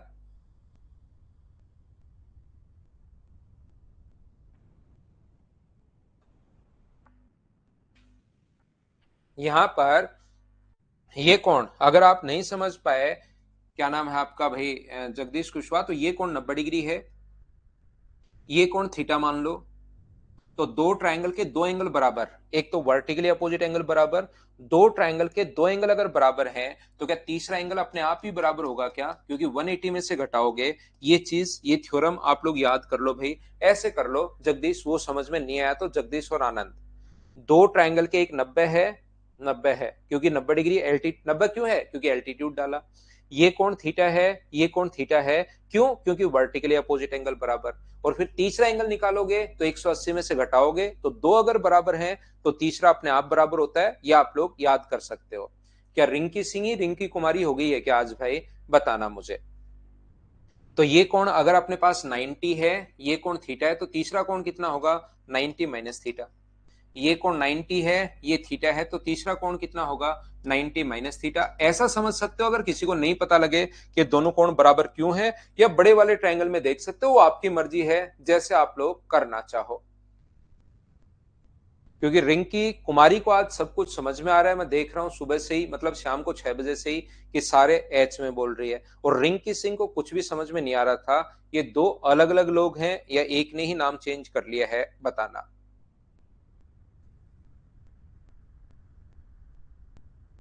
क्योंकि कल तो रिंकी सिंह था एक, आज रिंकी कुमारी है। तो क्या हम लोग आगे बढ़े? नेक्स्ट पॉइंट पर हम लोग देखिए, 4 नंबर पॉइंट मैंने समझाया नहीं है, ये तो मैंने वैसे ही आपको बताया है, बोलिए ठीक है क्या?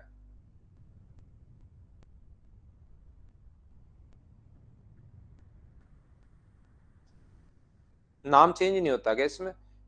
ठीक है फिर।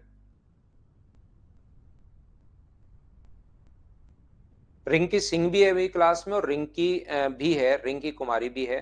ठीक है, दोनों अलग अलग हैं, दोनों डिफरेंट है। चलिए, नया बच्चा है, कोई बात नहीं। देखिए ध्यान से समझना, और दोनों ही गर्ल्स ही हैं, तो अब हम लोग इनको भाई नहीं बहन बोलेंगे भाई। इतने दिन से रिंकी सिंह को मैं भाई बोल रहा था, और दोनों ही ये बहन है, तो बहन बोलेंगे अब।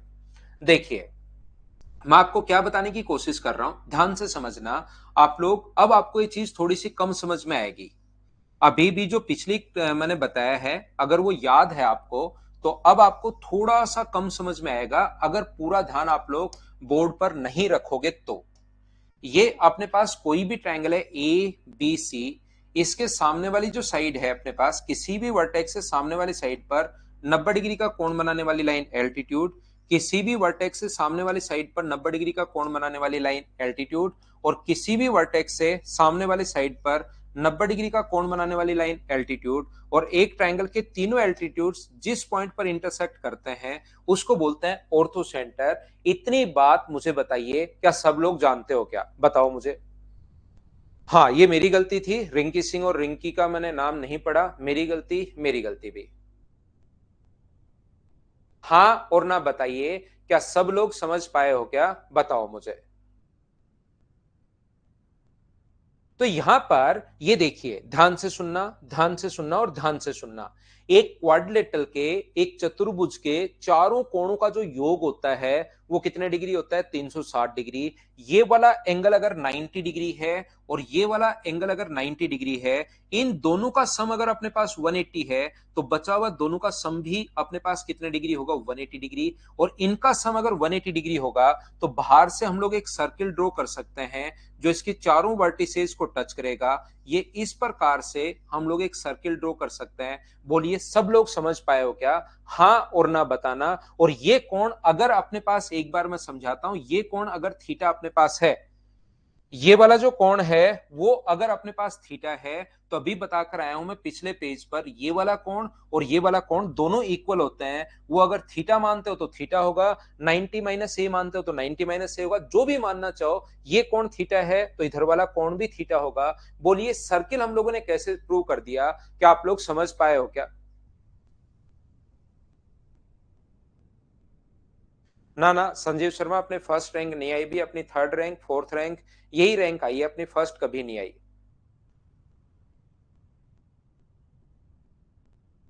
कोई बात नहीं रिंकी सिंह, अब आप पढ़िए। मुझे एक बात बताइए, थोड़ी देर पहले मैंने कहा, अगर किसी भी क्वाड्रेटल के, ध्यान से पढ़ना, ध्यान से पढ़ना भाई, यहां पर किसी भी क्वाड्रेटल के अपोजिट एंगल्स का सम अगर 90 और 90 180 हो गया, इन दोनों का सम 180 होते ही, क्योंकि 360 होता है तो बचे हुए का सम भी विक्रम मीना में वापस बता रहा हूं 360 होगा।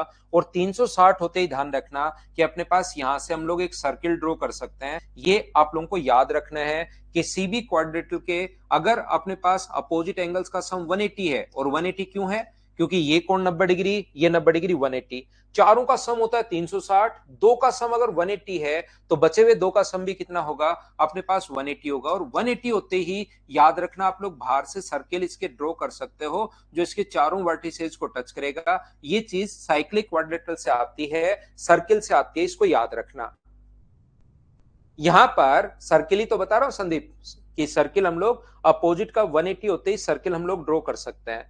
और इस आर्क से मुझे एक बात बताना, इस आर्क द्वारा रिमेनिंग सरकमफ्रेंस पर बना कोण बराबर होता है। तो मुझे एक बात बताइए, इस आर्क द्वारा ये वाला कोण अगर थीटा है, इस आर्क द्वारा बना कोण ये वाला कोण अगर आपसे थीटा है, ध्यान से समझ लो भाई, ध्यान से समझ लो, इस आर्क द्वारा बना कोण ये अगर थीटा है तो सेम आर्क द्वारा सरकमफ्रेंस पर बना कोण ये जो कोण होगा वो भी मुझे बताइए कितना होगा।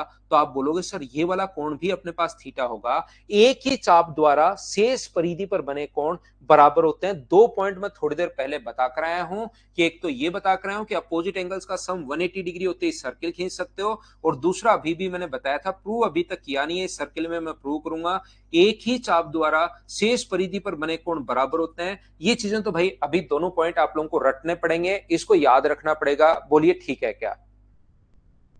हाँ संजीव भाई, नाम तो ले लेते हैं बच्चे, कोई बात नहीं, लेकिन वो यार देखिए, एक चीज मैं कहूंगा हमेशा, आप लोगों को वैसे ज्यादा इंटरव्यू देखने नहीं चाहिए, एक आधा देख लो कोई बात नहीं। तो आप लोग जो है ना वो तालियां बजाने के लिए नहीं बने, तालियां बजवाने के लिए बने हो, ध्यान रखना, खुद के लिए।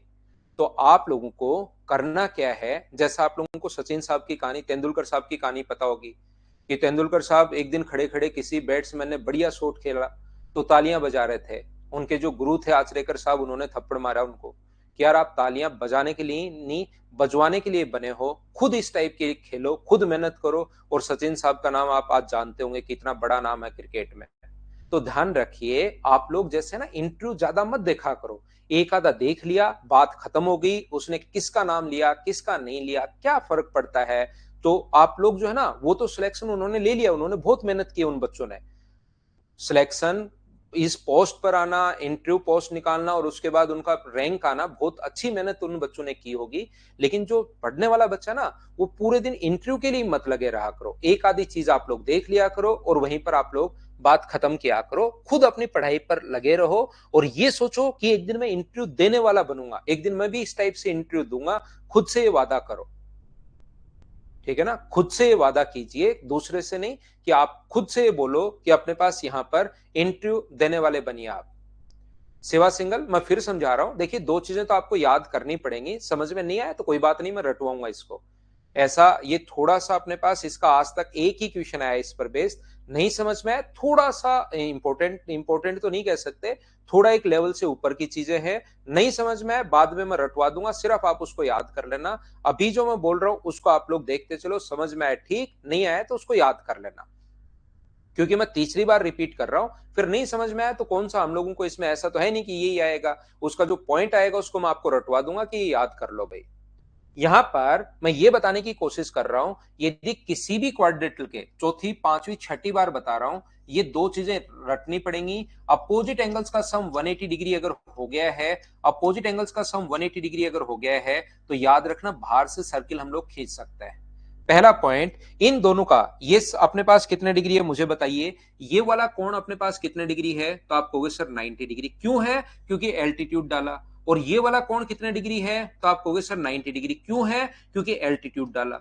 और मुझे बताओ किसी चतुर्भुज अपने पास बी, ई, ओ और डी का, एक चतुर्भुज के दो कोण का सम अगर 180 डिग्री है, 90 और 90 180, चारों कोणों का योग होता है 360 डिग्री। तो इन दोनों का सम अगर 90 90 180 है तो बच्चे हुए इन दोनों का सम भी क्या 180 हो गया है क्या?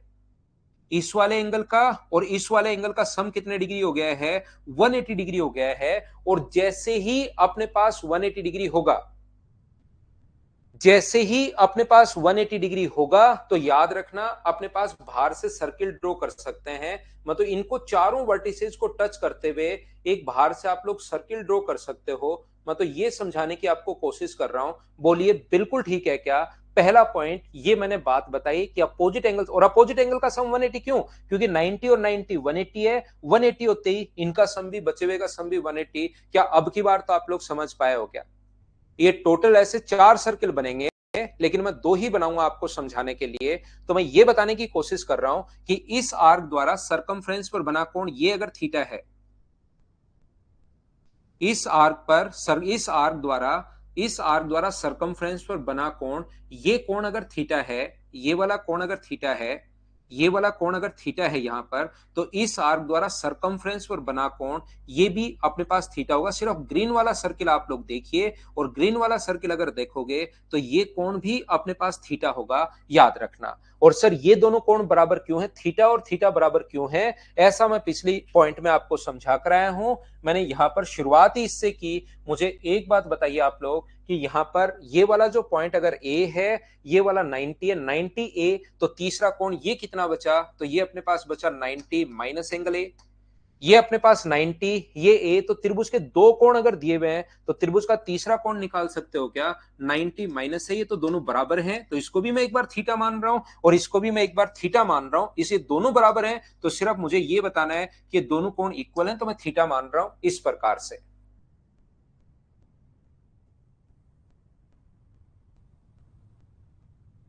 तो यहां पर मैंने क्या समझाने की कोशिश की, ये दोनों कोण बराबर तो मैं पहले बता कर आया हूं। इस आर्क द्वारा सरकमफ्रेंस पर बना कोण थीटा है, तो इस आर्क तो छोटी है, लेकिन इस आर्क द्वारा भी सरकमफ्रेंस पर बना कोण कितना होगा? थीटा।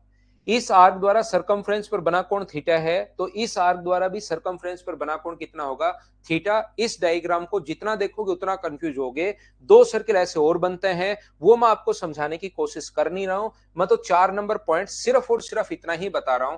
ध्यान रखना अपने पास 4 नंबर जो पॉइंट है वो इस प्रकार से है कि किसी भी ट्रायंगल में, ध्यान से सुनना आप लोग, ए बी और सी, यहां से अगर हम लोग एल्टीट्यूड डालते हैं, ये अपने पास एल्टीट्यूड है, मान लीजिए अपने पास ए डी, ये एल्टीट्यूड है बी ई, और ये एल्टीट्यूड है अपने पास सी एफ, और एक ट्रायंगल के तीनों एल्टीट्यूड जिस पॉइंट पर इंटरसेक्ट करते हैं उसको बोलते हैं ऑर्थो सेंटर। लेकिन मैं कहने की, समझाने की या बताने की कोशिश ये कर रहा हूं कि ये वाला कोण अगर अपने पास थीटा है तो ये वाला कोण भी थीटा होगा, मतलब ये एंगल बाइसेक्टर होता है।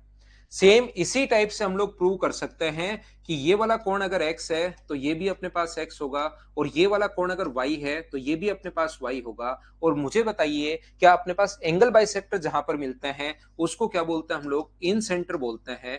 ध्यान रखना, इसको आप लोग याद रखना, इसको हम लोग बोलते हैं, पहले पढ़ा कर आया हूं अंत के अंदर।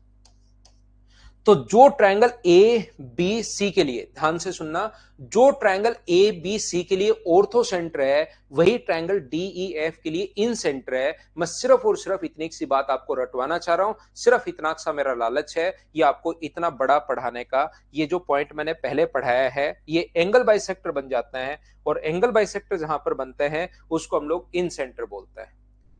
अभी लेता हूं मैं छोटा सा कमर्शियल ब्रेक, ब्रेक के बाद मैं वापस आता हूं और वापस आकर आपको आगे की चीजें पढ़ाता हूं। छोटा सा ब्रेक लेते हैं भाई, आप लोग भी लीजिए ताकि आगे की चीजें हम लोग और अच्छे से समझ सकें।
वापस आओ भाई, वापस आइए। मैंने आप लोगों को कहा 4 नंबर पॉइंट में मैंने समझाने की कोशिश की है कि अपने पास यहाँ पर ये जो अपने पास है, बस इतना आप लोग ध्यान रखना कि ये जो अपने पास ट्रायंगल ए बी सी का जो ऑर्थो सेंटर है, लंब के अंदर जो है वो डी ई एफ के लिए इन सेंटर का काम करता है। ये कभी भी आपके सामने क्वेश्चन आ सकता है कि जो अपने पास ए बी सी के लिए ऑर्थो सेंटर है, बताइए ए बी सी का क्या होगा, तो वो याद रखना इन सेंटर होगा। रवि एक्स और वाई मैंने इसको देखकर लिखे हैं, ये दोनों कोण अगर बराबर है इसको मिलाने पर तो ये भी जरूर बराबर ही रहे होंगे। ये इस प्रकार से सिमेट्री से एक को प्रूव किया और बाकी दोनों उसी को लेकर लिख लिया है। देखिए ध्यान से समझने की कोशिश करना आप लोग यहाँ पर पॉइंट नंबर 5 नंबर पॉइंट में आपको यह समझाने की कोशिश कर रहा हूं कि एक ट्रायंगल अपने पास ए बी और सी, देखना एक ट्रायंगल अपने पास ए बी और सी, ट्रायंगल के तीनों वर्टिसेस यहां पर मान लो इंटरसेक्ट करते हैं इस पॉइंट पर, ए बी सी कोई भी ट्रायंगल है और यहाँ के तीनों एल्टीट्यूड्स, तीनों शीर्षलंब यहां पर मिलते हैं त्रिभुज में। एक अपने पास ए डी है, दूसरा अपने पास बी ई है और तीसरा अपने पास सी एफ है। एक त्रिभुज के तीनों एल्टीट्यूड जिस पॉइंट पर इंटरसेक्ट करते हैं उसको बोलते हैं हम लोग ऑर्थो सेंटर। और अभी भी मैंने आप लोगों को बताने की कोशिश की है कि यहां से जैसे ही आप लोग इसको मिलाओगे तो ये मिलाते ही ये अपने पास एंगल के बाइसेक्ट होते हैं। ये वाला एंगल अगर अपने पास x है तो ये वाला भी अपने पास x होगा, ये वाला अगर y है तो ये वाला भी अपने पास y होगा, और ये वाला एंगल अगर अपने पास z है तो ये वाला एंगल भी अपने पास z होगा। बोलिए बिल्कुल ठीक है क्या? ये चीज मैंने बताई, बोलो ठीक है क्या? उम्मीद है आप लोग ये बात सभी लोग समझ पाए होंगे। क्या आप लोग इस चीज को समझ पाए हो क्या? बताओ मुझे। मैं आपको क्या बताने की, क्या सिखाने की या क्या कहने की कोशिश कर रहा हूं?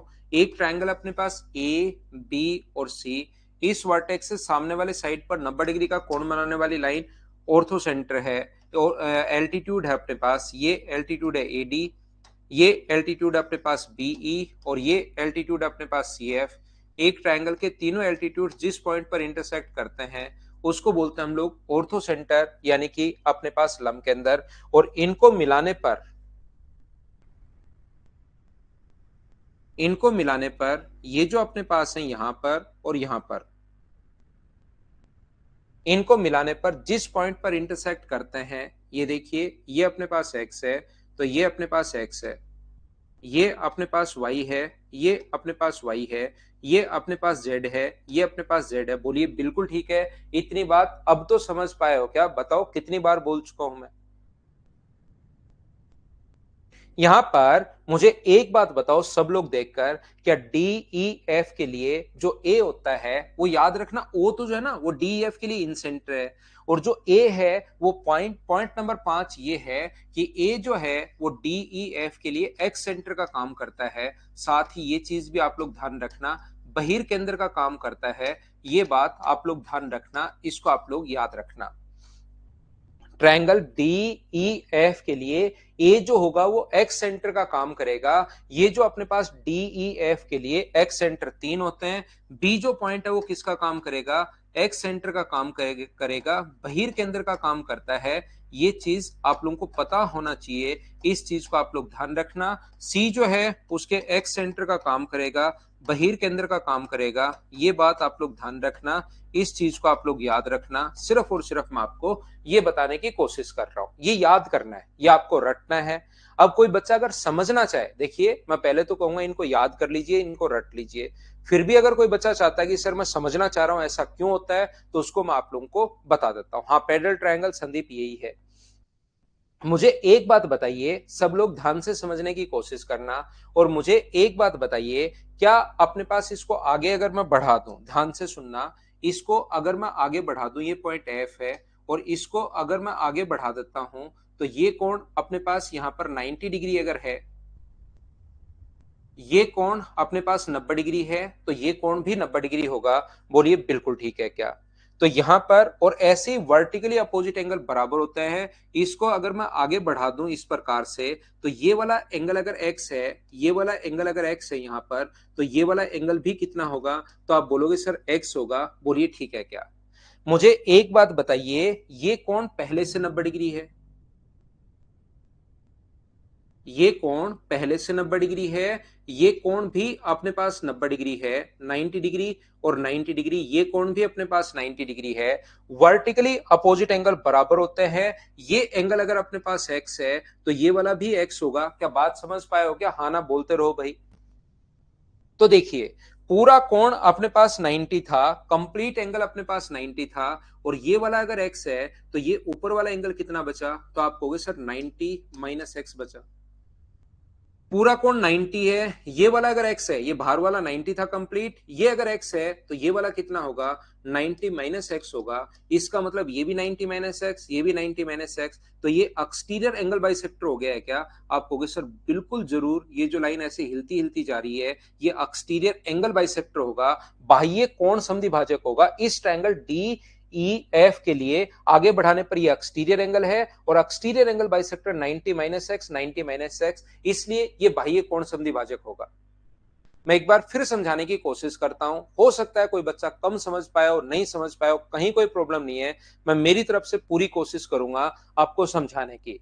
मैं ये बताने की कोशिश कर रहा हूं आप लोगों को। मुझे एक बात बताइए, यहां पर ये वाला कोण ध्यान से समझना, इसको अगर मैं आगे बढ़ा दूं तो ये वाला जो कोण है ये पहले से ऑलरेडी अपने पास 90 डिग्री है, और ये अगर 90 डिग्री है तो बाहर वाला ये भी 90 डिग्री होगा। पहली बात, क्यों होगा 90? क्योंकि अपने पास एक स्ट्रेट लाइन पर बना जो एंगल होता है वो 180 डिग्री होता है। ध्यान से सुनना, यहां पर अपने पास ये जो है, यहां पर इसको आगे बढ़ाने पर, इसको अगर मैं आगे बढ़ा दूं तो ये वाला कोण अगर y है तो ये वाला कोण भी अपने पास y होगा।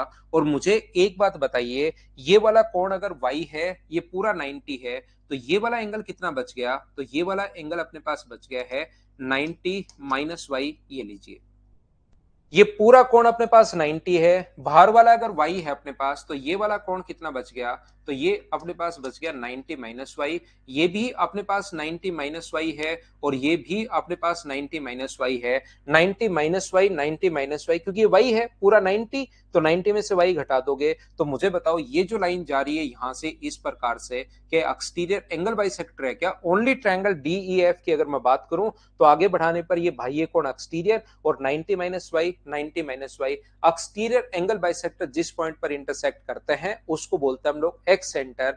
पॉइंट नंबर 5, क्या आप लोग समझ पाए हो क्या? अंदर वाला अपने पास जो होता है डीईएफ का, ये ओ जो है वो इन सेंटर है, और डीईएफ के लिए बाहर वाले अपने पास एक्स सेंटर हैं। जो पहला पॉइंट मैंने पढ़ाया था इन सेंटर और एक्स सेंटर के बारे में, क्या प्रत्येक बच्चा इस चीज को समझ पाया क्या? बताओ मुझे। ये था अपने पास पॉइंट नंबर 5। उम्मीद है सभी लोग समझ पाए होंगे।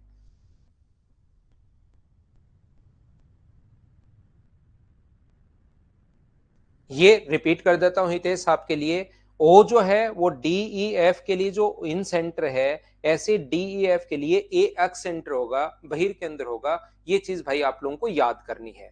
ये जो चीजें हैं ये हम लोग बहुत अच्छे लेवल की चीजें मैं पढ़ा रहा हूं, तो इसको आप लोग अगर कम समझ में आ रहा है तो इस चीज को डायरेक्ट आप लोग याद भी कर सकते हैं लास्ट में, क्योंकि क्वेश्चन तो कॉन्सेप्ट तो मैं समझाता हूं ताकि आपका दिमाग खुले, लेकिन कोई लगता है कि सर ये चीज समझ में नहीं आए तो उसको लास्ट में याद कर सकते हो आप।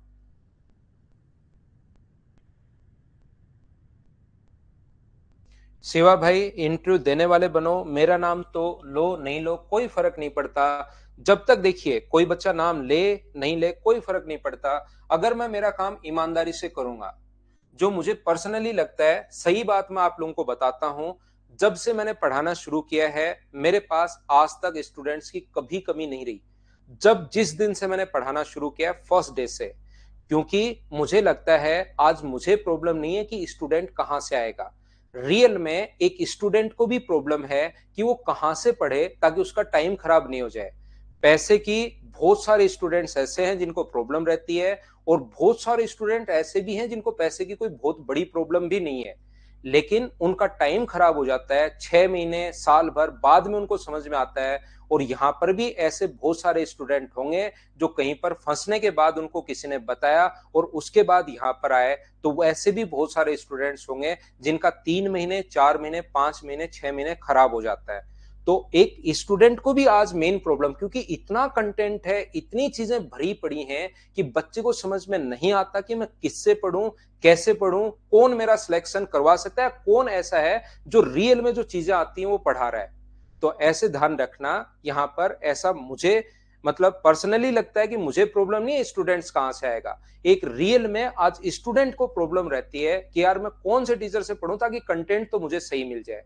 और मुझसे आज तक मैं मतलब बड़ी बड़ी नहीं फेंक रहा हूं, कोई भी आज तक जो स्टूडेंट मुझसे पढ़ा है, आप लोग देखोगे मैंने ऑनलाइन आया हूं और ऑनलाइन पढ़ाते हुए मुझे 4-5 महीने हो गए हैं, लेकिन यूट्यूब पर मैंने कोई बहुत ज्यादा वीडियोस नहीं डाले हैं कि मैं बड़े बड़े एडवर्टीजमेंट करूं, यूट्यूब पर मैं बताऊं कि पढ़ाने आ गया हूं, बहुत सारे मैं ऐड करूं, कहीं पर मैं पेड प्रमोशंस करूं, ये वो ऐसा मुझे करने की जरूरत पड़ती ही नहीं। क्योंकि मुझे पता है जो बच्चा एक बार आज तक मेरी क्लास में अगर आ गया और उसने ईमानदारी से 4-5 अगर क्लास ले ली हैं, तो उसका भाई, उसका बहन, उसका दोस्त, उसको कोई भी जो पढ़ेगा वो मुझसे ही पढ़ेगा, ऐसा मुझे पहले से ही पता रहता है। और सबसे बड़ी जो चीज होती है वो सिर्फ और सिर्फ होती है माउथ पब्लिसिटी। तो आज तक जो भी बच्चा मुझसे पढ़ा है, कोई भी स्टूडेंट पिछले 10-12-13 साल पहले भी अगर कोई पढ़ा है, तो उससे आप लोग पूछ सकते हो कि मैं कैसा पढ़ाता हूं। इसका सिर्फ और सिर्फ एक ही कारण है, मैंने मेरा काम हमेशा ईमानदारी से किया है। कभी भी मैं ये नहीं सोचता कि इस बच्चे का ये चीज गायब कर दूं, इसको मैं ये नहीं पढ़ाऊं, इसको मैं ये नहीं पढ़ाऊं। हमेशा मैंने अपना काम ईमानदारी से किया है। ऐसे ही आप लोगों का जो काम है इस टाइम पढ़ने का काम है। आपका काम है पढ़ाई का, पढ़ने का और पढ़ने का काम है। आप लोग अपना काम ईमानदारी से कीजिए, आपका सिलेक्शन 100% होगा। मैं आज तक ऐसे किसी भी स्टूडेंट से नहीं मिला हूं जिसने रियल में मेहनत की है और उसका सिलेक्शन नहीं हुआ। ऐसे किसी भी एक भी बच्चे को मैं नहीं जानता कि यार इस बच्चे ने तो मेहनत की थी, इसका सिलेक्शन कैसे नहीं हुआ। एक बार में हो सकता है 1-2 नंबर से रह जाए, दूसरी बार तीसरी बार 100% उसका सिलेक्शन होता ही होता है। तो आप लोग ईमानदारी से अपनी मेहनत कीजिए। मेरा नाम लोगे तो भी मुझे कोई फर्क नहीं पड़ेगा, मेरा नाम नहीं लोगे तो भी मेरे ऊपर कोई फर्क नहीं पड़ेगा, क्योंकि मैं जो काम करता हूं वो मैं मेरा पूरा 100% उसमें देता हूं। कि मैंने ये नहीं कि यार इस क्लास में ये हटा देता हूं, इस क्लास में ये छोड़ देता हूं। मैंने पूरा जो भी जितनी भी चीजें टफ हो उसको भी धीरे धीरे धीरे धीरे प्रत्येक बच्चे को मैं समझाने की कोशिश कर रहा हूं। ठीक है ना। मैंने मेरी तरफ से पूरी कोशिश आप लोगों को करता हूं कि आप लोग बढ़िया तरीके से मैं समझा पाऊं। मैं मेरी तरफ से कोशिश करता हूं भाई। तो आप लोग भी नाम लो नहीं लो उससे कोई बड़ा ज्यादा फर्क नहीं पड़ता। कोई भी बच्चा जैसे सिलेक्शन, मुझे नहीं पता कि मैं कितने बच्चों का सिलेक्शन करवा चुका हूं। आज कहीं भी हम लोग जाते हैं, जैसे एयरपोर्ट वगैरह पर जाते हैं, तो सीआईएसएफ के बहुत सारे बच्चे मिल जाते हैं, वहां पर जॉब कर रहे हैं कि सर आप आए हो, तो वो मतलब लगभग पर ही मिल जाता है आजकल। तो मुझे इतना तो खुद को ही नहीं पता। देखिए ध्यान से समझना आप लोग सभी लोग, मैं आपको 6 नंबर पॉइंट ये समझाने की कोशिश कर रहा हूं, समझना। तो आप मेहनत करो भाई, मेहनत करो, आप अपना काम ईमानदारी से कीजिए। जिंदगी में हमेशा आगे बढ़ोगे। जो भी आपका काम है इस टाइम, आपका काम पढ़ने का है। दिन हो रही है, रात हो रही है, क्या हो रहा है क्या नहीं हो रहा है वो आपको पता नहीं लगना चाहिए। सिर्फ और सिर्फ आप तो अपना 100% पढ़ाई में दीजिए। भूख लगी हुई है नहीं लगी हुई है कोई फर्क नहीं पड़ता। आप लोग एक रूम में रह रहे हो, उसी में खाना बना रहे हो, उसी में सारा आप लोग वहीं पर रह रहे हो, वहीं पर लेटे हुए हो, साइड में एक गद्दा लगा हुआ है, उसी पर लेट जाते हो, पास में खाना बना लेते हो, पूरे दिन एक टेबल पर या नीचे बैठकर ही पढ़ते रहते हो, कोई फर्क नहीं पड़ता। जिस दिन इंस्पेक्टर बनोगे उस दिन लोग आपसे सुनना शुरू कर देंगे आपको। आप, आपका परिवार, आपके आसपास के लोग, आपके दोस्त, आपके रिश्तेदार सब आपकी बात सुनेंगे। ठीक है ना। पढ़िए। अक्सर वो चीजें मतलब नॉर्मल हैं, वो हम लोगों ने बहुत पहले ही शुरू किया था स्टूडेंट्स के लिए। और मैंने 2 बार, एक बार 3rd रैंक आने के बाद, एक बार 4th रैंक आने के बाद, और मैंने उनको, हम लोगों ने, मैंने नहीं, मदर्स एजुकेशन हब ने उनको इनफील्ड गिफ्ट की थी। उसके बाद आजकल तो आप देख रहे हो कि आजकल कोई कुछ दे देता है, कोई कुछ दे देता है, कोई कुछ दे देता है। तो उस बात में तो मुझे फंसना है नहीं। लेकिन हम लोग 1 से 10 तक जो रैंक आती है सीजीएल में, उसको बहुत साल से ही देते हुए आ रहे हैं। यहां पर ध्यान से समझने की कोशिश करना, हमेशा याद रखना, वैसे सिमिलरिटी से आता है, मैं प्रूव करूंगा नहीं, ये चीज आप लोग याद रखना। एओ इंटू ओडी बराबर अपने पास बीओ इंटू ओई बराबर होता है अपने पास सीओ इंटू ओएफ। ये याद कर लेना। ये सिमिलरिटी से आता है, समरूपता से आता है। अभी सिमिलरिटी मैंने पढ़ाई नहीं है, इस चीज को आप लोग ध्यान रखना, इसको आप लोग याद रखना। तो ये पॉइंट नंबर अपने पास 6 पॉइंट मैंने आप लोगों को पढ़ाए हैं, इनको आप लोग सीखना, इनको आप लोग ध्यान रखना। ये थी आज की हमारी क्लास। कल शाम को हम लोग फिर से मिलेंगे। Thank you, bye bye, take care, good night, शुभ रात्रि। रजत थोड़ा टाइम लगेगा जॉब के साथ, लेकिन भाई आपको हो जाएगा, घबराने की जरूरत नहीं है। 3 नंबर पॉइंट था, ऑर्थो सेंटर पर बना एंगल 180 माइनस से, ए एंगल देने के बाद अगर वहां पर पूछे तो आप 180 में से घटा दिया करो। Bye bye, take care, good night, शुभ रात्रि।